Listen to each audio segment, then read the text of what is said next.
Right, after a wait of nearly 2 decades, what we've seen is that India and the European Union have been able to come to the conclusion of talks for a free trade agreement.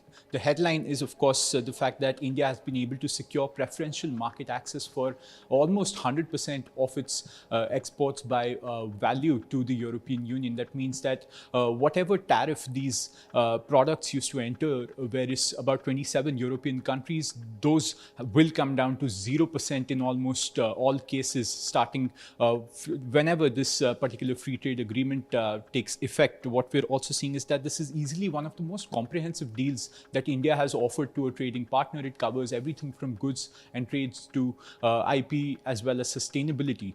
What we're seeing is that there's various labor-intensive sectors, and this was India's key ask when it comes to textiles, leather, gems and jewelry, marine products. All of these products will now enter the European Union at completely zero tariffs. That's what we're picking up. This is roughly about $33 billion worth of products that will now enter tariff-free.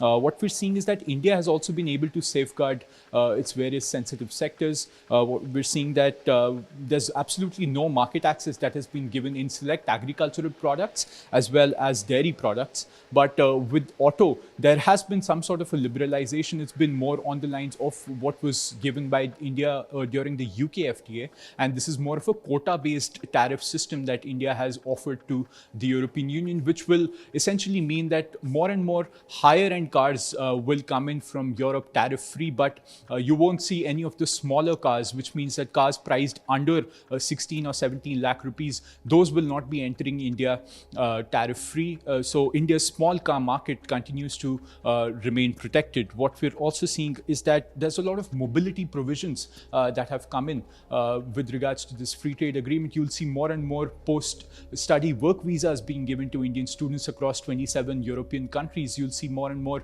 skilled young professionals traveling from India to these various countries as part of this deal. The carbon adjusted mechanism, or the carbon tax that was proving to be a sticking point as part of these negotiations, though there's no sort of middle ground that has been reached so far. But what we're seeing is that India has been able to secure what is a future MFN clause, which means that if the European Union gives any sort of concessions to any other trading partner when it comes to the carbon tax, India has the right to demand for the equal benefit. And that is seen as some sort of a win when it comes to CBAM. What we're seeing is that government procurement and data transfer commitments, those have been kept out of the deal as of now. What will happen now? The legal scrubbing will take place for the next 5 or 6 months, and post that there will be signing and ratification. So the entry into force for this particular agreement is roughly about a year away from today. What we're seeing is that India's key commodities like tea, coffee, spices, fresh fruits, vegetables, processed foods, these will also gain enhanced competitiveness while entering into Europe. What we're also seeing is that there's about 144 subsectors that have been opened up by the EU for Indian professionals to enter.